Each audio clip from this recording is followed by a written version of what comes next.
राम जय जय राम।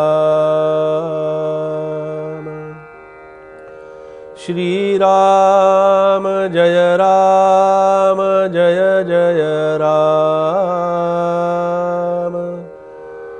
श्री राम जय जय राम।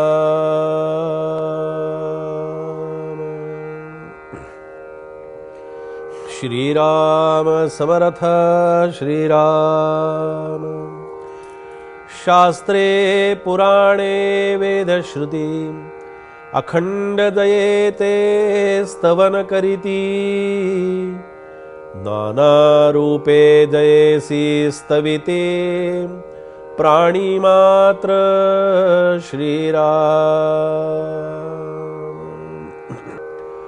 श्रीमद ग्रंथराज दासबोधातील शारदेचं स्तवन आपलं सुरू आहे आणि ही शारदा माता तिचं वर्णन कुणी कुणी केलंय, कसं कसं केलंय, कशा कशा पद्धतीनं केलेलं आहे आणि शारदेचं अस्तित्व कशा प्रकारचं आहे, शारदा जाणायची, ओळखायची, तिचं दर्शन घ्यायचं म्हणजे नेमकं काय करायचं याचं सुंदर विवरण समर्थांनी या ठिकाणी केलंय। ते असं म्हणतात की शास्त्र जे आमच्या संस्कृतीनं, आमच्या वेदांनी, आमच्या संस्कृतीनी, उपनिषदांनी, आमच्या संस्कृतीमध्ये जे शास्त्र सांगितलेलं आहे, आता हे शास्त्राचा अभ्यास करायचा म्हटलं की तर आम्हाला या एका जन्मामध्ये ते शक्य होणार नाही, या एका जन्मामध्ये ते शक्य होत नाही, कारण अनेक प्रकारची शास्त्र आहेत। नाना शास्त्रांचा अभ्यास समर्थांनी या ठिकाणी केला, वेगवेगळ्या शास्त्रांची प्रचिती त्यांनी घेतली। पण कसं असतं पहा, आपण थोडासा विषय हा आपल्या व्यावहारिक दृष्टीनं, आपल्या दैनंदिन जीवनाच्या दृष्टीनं त्याचा विचार करूया की शास्त्र जी आहेत ही शास्त्र आपण म्हणतो ना की जीवनाचं एक शास्त्र आहे। आता हे जीवनाचं शास्त्र कसं आहे की जीवन सुखी असावं, जीवन चांगलं असावं, जीवन समृद्ध असावं, जीवन हे प्रत्येक जीवनातली घटना ही माझ्या मनासारखी घडावी असं माझं स्वाभाविक मत असतं, स्वाभाविकपणे मला ते वाटत असतं। पण आम्ही काय म्हणतो की ते जगण्यासाठी सुद्धा आता हा मला सुखाचा अनुभव घ्यायचा आहे, मला चांगलेपणाचा अनुभव घ्यायचा आहे, तर ते एक शास्त्र आहे। सुखी जीवनाचं सुद्धा एक शास्त्र आहे। पण या सुखी जीवनाच्या शास्त्रामध्ये आपण काय करावं, कसं वागावं, तर आपल्याला आपल्या दैनंदिन जीवनातली कर्म जी आहेत, आपल्या दैनंदिन जीवनातला जो विषय आहे, हा दैनंदिन जीवनातला विषय हा प्रामाणिकपणे प्रयत्नपूर्वक कष्टाने जर जीवन आपण जगलो, जीवनामध्ये सुंदर अशा प्रकारचं यश आपल्याला मिळत असतं। पण त्या यशाकडे पाहण्याची दृष्टी आपली तशी असत नाही। यश भगवंताने दिलेलं असतं। मला सांगा, या जीवनामध्ये त्यांनी आपल्याला कशाची कमतरता ठेवली आहे? सुख प्राप्त करून घेण्यासाठी, शांती मिळवण्यासाठी, समाधानाच्या अनुभवासाठी जे जे आवश्यक आहे ती यंत्रणा इथे सगळी दिली आहे ना। ती यंत्रणा जर दिली नसती, ते मन जर दिलं नसतं, सुख कोणाला होतं? सुख माझ्या मनाला हवंय, सुख माझ्या देहाला हवंय।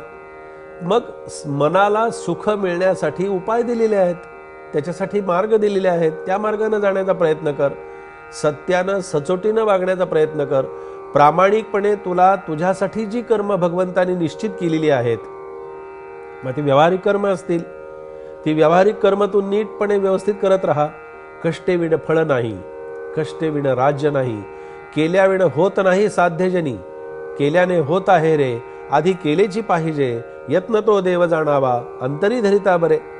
तू जसं प्रामाणिकपणे कर्म करत राहशील तसं ते जीवनाचं एक शास्त्र आपल्याला आपल्या पद्धतीने बसवून घ्यायचं असतं। 18 पुराण आहेत, वेगवेगळी शास्त्र आहेत, त्या शास्त्रांचा मला अर्थार्थी त्या शास्त्रांचाच मला विचार करायचा आहे असं नाही, तर त्या शास्त्रामध्ये काय सांगितलेलं आहे, सुखी जीवनाचं शास्त्र त्याच्यामध्ये दिलंय त्यांनी। म्हणून सुखी आणि समृद्ध जीवन जगण्यासाठी मला ईश्वराच्या मला मिळत असलेल्या मार्गदर्शनाकडे माझं सातत्यानं बारकाईनं लक्ष असावं, हे सुखी जीवनाचं खरं पहिलं शास्त्र आहे। ईश्वर वेगवेगळ्या मार्गाने, वेगवेगळ्या पद्धतीनं मला रोज प्रत्येक घटनेला, प्रत्येक घटना घडण्यापूर्वी पहा, आपण नीट व्यवस्थित ऐका, कोणतीही आपल्या जीवनामध्ये घटना चांगली अगर वाईट घडण्यापूर्वी ईश्वरानं आपल्याला संकेत दिलेला असतो आणि तो संकेताकडे आम्ही दुर्लक्ष करतो, हे आमचं दुर्दैव आहे. परमेश्वराचं काही नाही त्याच्यामध्ये. परमेश्वराने संकेत देऊन टाकलेला असतो, बाबा हे असं असं होईल, असं असं घडेल, असं आतून जे वाटत असतं ना, हे वाटणं म्हणजे ईश्वराचा संकेत असतो. पहा, म्हणून अनेक शास्त्र, पुराण, वेदश्रुती हे सगळं शारदेचं स्तवन करतात. अखंड जयेचे स्तवन करीती, तिचं स्तवनही करतात, तिची उपासना करतात, तिची आराधना करतात आणि नाना रूपे जयेशी स्तविती प्राणी मात्र. वास्तविक पाहता एकपणे नटला असं भगवंताचं वर्णन आहे. एक रूपानं नटलेली शारदा आहे, एक तत्वानं ती सगळीकडे चराचरामध्ये व्यापलेली शारदा आहे. असं असताना सुद्धा प्रत्येक मूर्तीमधलं चैतन्य, प्रत्येक मूर्तीमधलं दर्शन हे त्या शारदेचं प्रतीक असतं. म्हणून पहा, आपल्यामधून निर्माण होणारा शब्द कसा असतो पहा. शब्द आणि विचारा पलीकडची अवस्था, आपण ज्याला मौन मौन म्हणतो ना, की मौनावस्था काय असते, ते शारदेचं खरं दर्शन आहे. मग ती कशी आहे, तर शब्द आणि विचारांच्या पलीकडची अवस्था जी आहे, पुन्हा एकदा सांगतो, शब्द आणि विचारांच्या पलीकडची अवस्था ही खऱ्या अर्थानं शारदेचा स्तवन करण्यासाठीची मौनावस्था आहे, ती मौन्यावस्था आहे.